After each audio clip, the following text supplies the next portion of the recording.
It was 9:40 on a Tuesday night when Dana set her wine glass down on my kitchen counter, looked at me across the island, and said it. "You can stop pretending now, Caleb."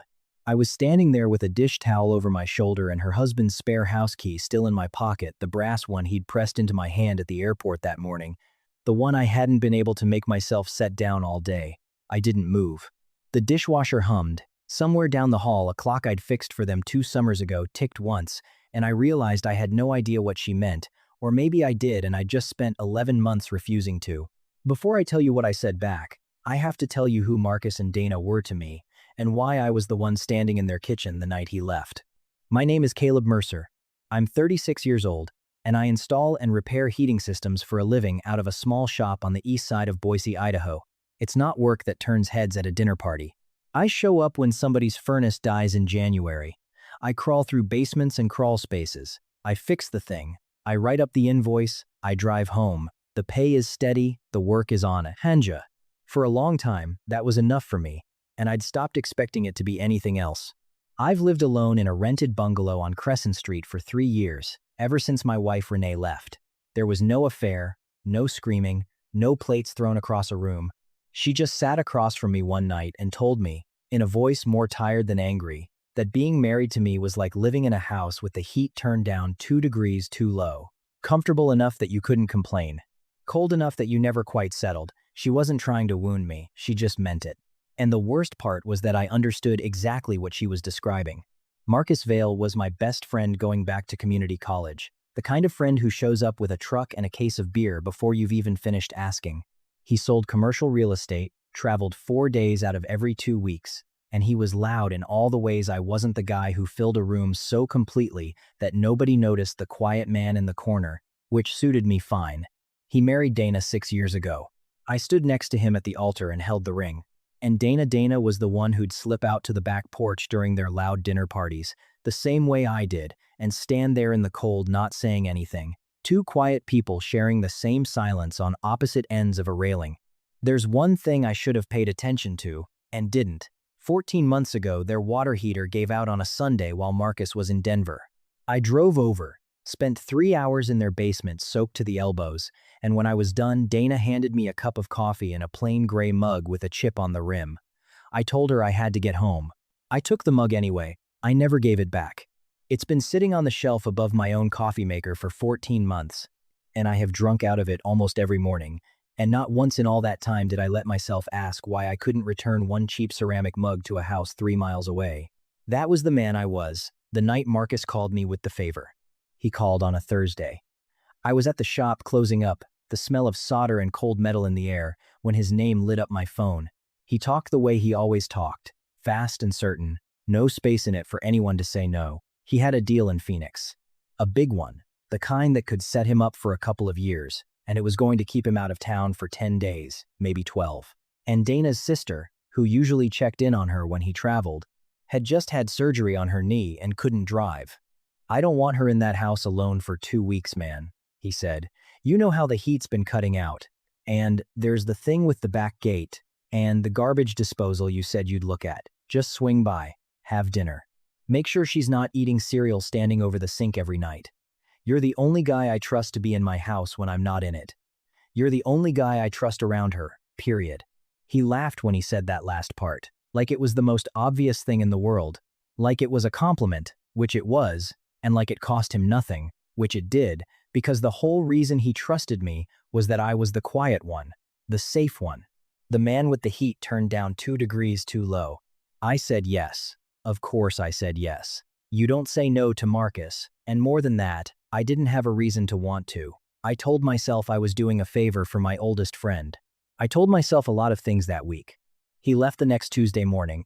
I drove him to the airport because that's what you do, and at the curb, with the engine running and a skycap waiting, he dug into his pocket and handed me the spare key to his house. Brass, worn smooth, warm from his pocket.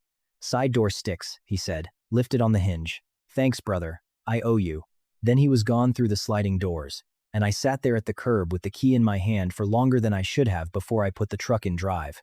I went by that first night because I'd said I would.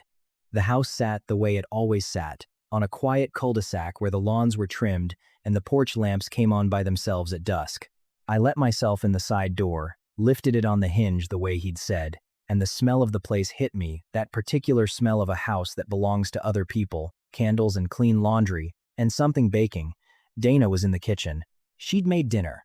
Not cereal over the sink. A real dinner, roast chicken, the kind of thing you make when you've decided in advance that the evening matters. I figured you'd be hungry, she said. You came straight from the shop.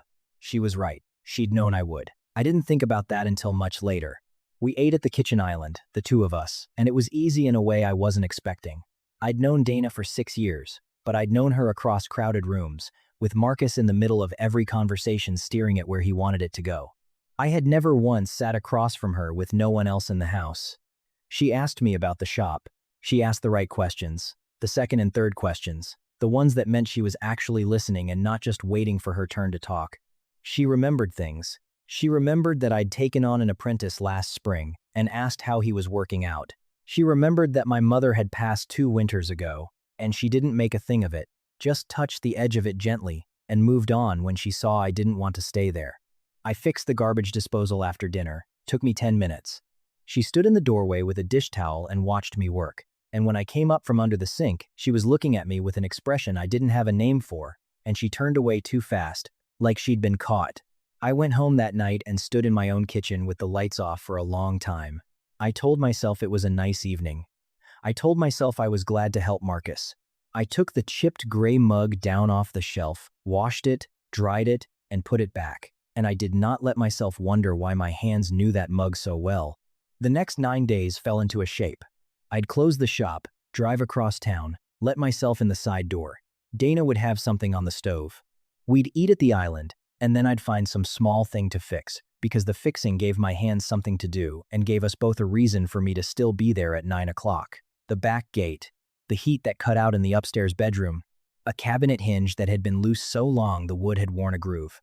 None of it was urgent. All of it could have waited. For Marcus. I fixed it anyway, and she handed me the tools one at a time, and we talked. She told me about Ohio, where she'd grown up.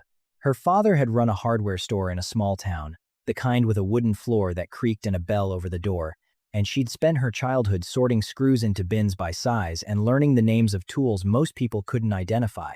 That was why she watched me work the way she did. She understood it. She'd wanted to be a teacher once, had been close to finishing her certification, and then she met Marcus at a wedding in Chicago, and her whole life bent toward his the way a plant bends toward a window, and somewhere in the bending she'd set the teaching down and never picked it back up. I keep meaning to go back to it, she said one night, and then another year goes by. I didn't say anything. I'd been about to fix a feeling like that in myself for 4 years and never had. On the 6th night, her phone rang at the table. Marcus. She looked at the screen, and something crossed her face, and she let it ring through to voicemail. It rang again immediately, and she turned it face down on the counter and looked at me, almost like she was daring me to say something about it. He likes to check in, she said. It's not really checking in, it's checking. I didn't ask what she meant. I think I already understood part of it. On the 8th night, I was lifting the loose cabinet door off its hinge, and she handed me the screwdriver, and her fingers touched mine on the handle, and neither of us pulled away as fast as we should have. The kitchen was very quiet. The clock down the hall ticked, and I stood there holding a screwdriver and a woman's gaze and felt something turn over in my chest that I had spent 4 years telling myself had been switched off for good. I put the cabinet door back on. I said I should go. She walked me to the side door, and she stood there with her hand on the frame, and she said, "Thank you, Caleb, for all of it." I forgot what it was like to have somebody in the house who fixes things instead of just pointing at them. I drove home. I didn't sleep. I want to be honest with you about what I was, because the easy version of this story is the one where I was just a good friend doing a favor and got blindsided. That's not the truth. The truth is that some part of me had known for 14 months why I couldn't give that mug back and had built a wall around the knowing, and every night I spent in that kitchen the wall got thinner, and I let it. I told myself I was helping Marcus, but a man who's only helping his friend doesn't find a loose hinge to fix every single night, so he has a reason to stay until 9. Which brings us to that Tuesday. The 10th night, the night Marcus was supposed to fly home and didn't, because the deal ran long and he texted Dana, not me, her, that he'd pushed his flight 2 more days. I almost didn't go over. I stood in my own kitchen with the key in my hand and told myself the favor was about Marcus, and Marcus wasn't even coming home, so there was no reason to go. And then I went anyway, and that's the part I can't pretend about. I went because I wanted to be in that kitchen one more night. She'd made dinner. We ate. And afterward, she poured herself a glass of wine and poured me one, and we stood on opposite sides of the island the way we'd stood on opposite ends of that porch railing for 6 years. And she set the glass down, and she looked at me, and she said it. You can stop pretending now, Caleb. I didn't move. I had the dish towel over my shoulder and Marcus's key in my pocket and no idea what to do with my hands. Pretending what? I said. It came out rougher than I meant it to. That you come here to fix the disposal. She wasn't smiling, but she wasn't unkind. She was steady, the steadiest I'd seen her in 10 days. The disposal was fixed on the first night. The gate was fixed on the third. There's nothing left in this house that's broken, Caleb, and you've come back every single night for 10 days, and you find something. Last night you tightened a hinge that wasn't loose. I watched you do it. I checked it after you left. The clock ticked. My ears were ringing a little. Dana, I said. He's my best friend. I know, she said. I know he is. I'm not asking you to do anything. I'm not asking you to be anything tonight. I just couldn't stand in this kitchen for one more evening and watch you invent a reason to stay, and watch myself let you, and pretend neither of us knew what was happening. I'm too tired to pretend. I've been pretending for 6 years. I don't have it in me anymore. I should have left. That was the moment to set the towel down and walk out the side door and call Marcus from the truck and tell him to find someone else to check on his wife. That was the clean thing, the right thing, and I want you to know that I knew it was, even then. But I didn't leave. I asked a question instead. How long? I said. She knew exactly what I was asking. She didn't pretend not to. The water heater, she said. 14 months ago. You came over and you were down in that basement for 3 hours and you didn't complain once, and when you came up you were soaked through and you had this look like fixing something was the only time you felt like yourself. And I handed you a cup of coffee, and you took the mug, and you said you had to go, and you left, and you took the mug with you. She paused. You still have it, don't you? I didn't answer. I didn't have to. I saw it, she said quietly. On your shelf. Marcus dragged you out to your place to watch a game once, and I came to pick him up. And I stood in your kitchen for 10 seconds and I saw a gray mug with a chip in the rim sitting on the shelf above your coffee maker, 3 miles from the house it belonged to, and I understood something I'd been refusing to understand. You couldn't give it back either. The kitchen was so quiet I could hear the wine settling in the glass. I'm not going to do anything about it, she said. I want to be clear. I'm a married woman standing in my husband's kitchen, and you're his best friend, and I would never ask you to carry that. But I filed for separation 3 weeks ago, Caleb. The papers are with my lawyer. Marcus doesn't know yet. And I'm telling you because I'm done standing in rooms where the true thing is sitting right there on the table and everybody agrees not to look at it. I want to tell you I said something wise. I didn't. I stood there and felt 14 months of a wall come down all at once, and the thing behind it wasn't dramatic. It was quiet and solid, and it had been there the whole time. And I finally let myself look at it, and the looking didn't feel like falling. It felt like setting something down that I'd been carrying so long I'd stopped noticing the weight. I can't be the reason, I said finally. Whatever this is, I won't be the reason you leave him. If you leave because of you and him, not because of me standing in your kitchen. She nodded, slow. That's exactly why it's you, she said. Marcus would have made it about him. You made it about me. You've been doing that for 10 days and you didn't even notice you were doing it. I left that night without touching her. I want you to know that. I drove home and I sat at my own table with the gray mug in front of me, and I did not call Marcus.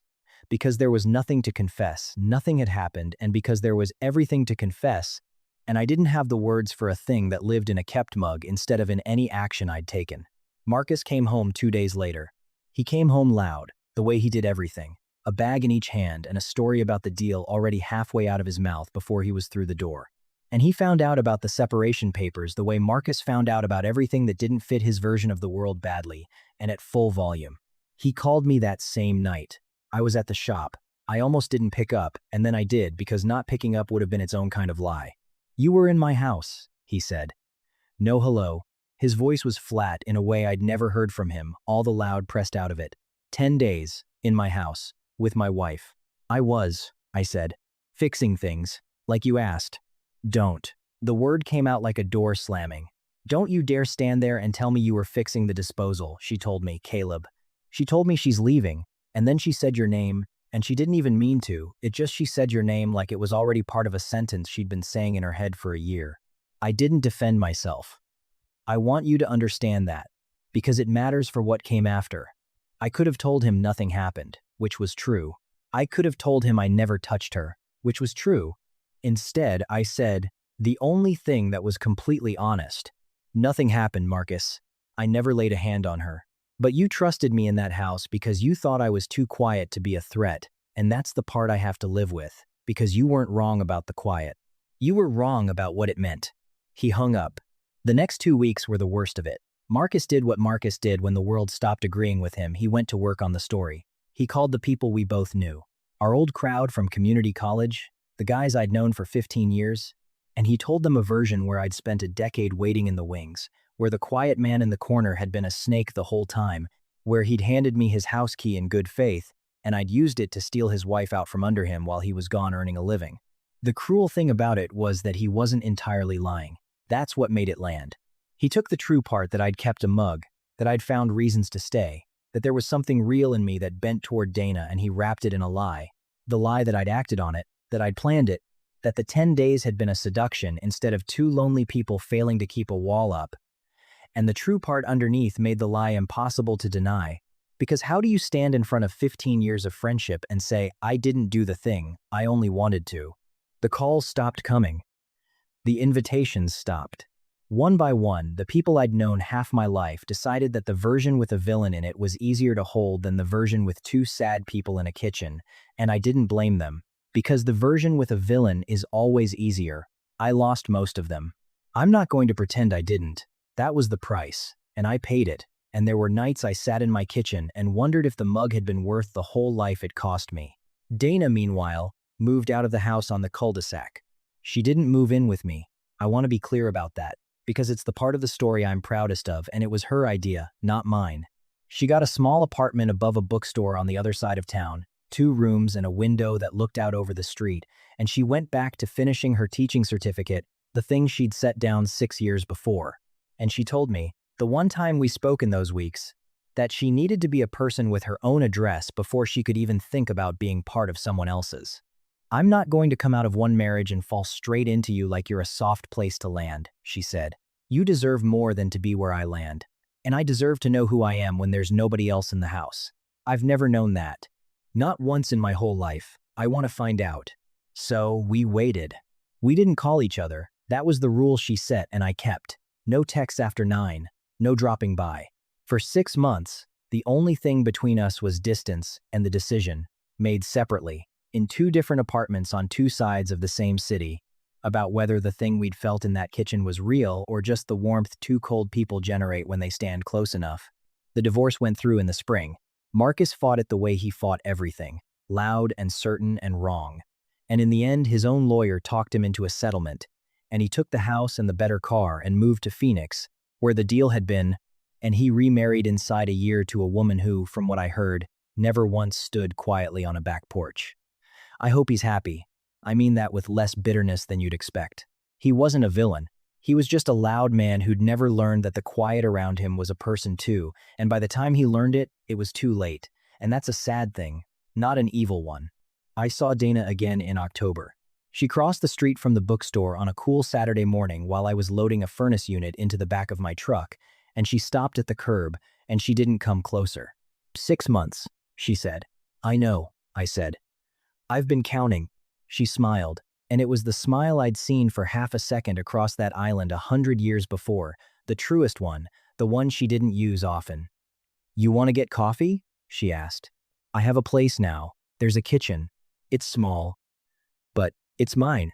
I went up the 2 flights of stairs to the apartment above the bookstore, and she made coffee, slow, the pour-over way, the way you do it when you're paying attention. And she handed me a mug. It was the gray one, the chipped one. I'd brought it with me without quite deciding to, the same way I'd carried it out of her basement 14 months and a whole life ago, my hands, knowing something before the rest of me caught up. I'd set it on her counter when she wasn't looking. She'd found it. She didn't say anything about it. She just filled it and handed it to me, and our fingers touched on the handle, and this time neither of us had any reason left to pull away. We sat at her small table by the window. She put her hand on the wood, palm up. I put mine in it. Outside, the bookstore bell rang as someone went in below us, and the morning light came across the table the way it had come across that island, and neither of us said anything for a long while, and neither of us had to. I'm going to tell you the rest quickly, because the quiet part is the part that matters, and I've already told you that. We took it slow, the way she needed to, the way it turned out I needed to as well. She finished her certificate and took a job teaching 4th grade at a school near the river, and she was good at it. Better than good. The kind of teacher kids remember when they're grown. I kept the shop. We built something between 2 addresses for a year before we ever talked about one. There were no declarations. There was a toothbrush that appeared and never left, her books and mine on the same shelf. A key to her place on a hook by my door, and one to mine on a hook by hers, given without ceremony, because by then neither of us needed an emergency to have a reason to come in. A few of the old crowd came back, eventually. Not all of them. But a few, the ones who got curious enough to ask me what had actually happened instead of taking the loud version, and when I told them the true thing that I'd kept a mug for 14 months and never asked why, and that everything else followed from that one small refusal, most of them understood. The quiet ones, especially. We got married 2 years after that Tuesday, in the backyard of a rented cabin up at the lake, 22 people, her sister with the fixed knee dancing on it like it had never been touched. On the table where the guests signed the book, next to a jar of black-eyed Susans, I put the gray mug, chip and all. I set it there myself, the morning of the ceremony, before anyone arrived. Dana saw it when she walked out, and she stopped for half a second, and she looked at me across the yard, and she didn't have to say anything. That was the closest thing we had to a vow before the vows. I used to think being quiet meant something in me was missing. Renee told me I was a house with the heat turned down 2 degrees, and for a long time I believed that the cold was a defect, a thing I'd failed to fix in myself the way I fixed everything else. Marcus trusted me with his house because he thought the quiet meant I was safe, and he was right that I was safe, and wrong about why. The quiet was never coldness, it was a held breath. It was 14 months of drinking coffee out of a mug I couldn't give back and refusing, every single morning, to ask the question the mug was asking me. Dana didn't fall in love with me in spite of the quiet. She fell in love with me because of it, because she was quiet too, because she'd spent 6 years in a house with a man who filled every room so completely there was no space left for her to exist in, and she recognized in me the one thing she'd been starving for, which was somebody who would let a silence be, and not need to fill it, and not mistake it for emptiness. I kept a mug for 14 months and wouldn't ask myself why. She stood on a back porch for 6 years and wouldn't say my name out loud. Both of us, it turned out, had been waiting on the same kitchen, on the same Tuesday night, for one of us to finally be too tired to pretend. So let me ask you the thing I've been asking myself ever since. Is there a mug on your shelf, a thing you carried home and could never quite carry back, and never once let yourself ask why? And if someone had been standing quietly across a room from you for years, waiting for you to notice, what's the sign you think you'd have seen first, before anyone ever had to say the words out loud? If this story touched something in you, hit the like button and subscribe to the channel and leave me a comment below telling me what your own chipped gray mug is. I read every single one. The next story goes up Saturday night, and I'd love it if you came back for it.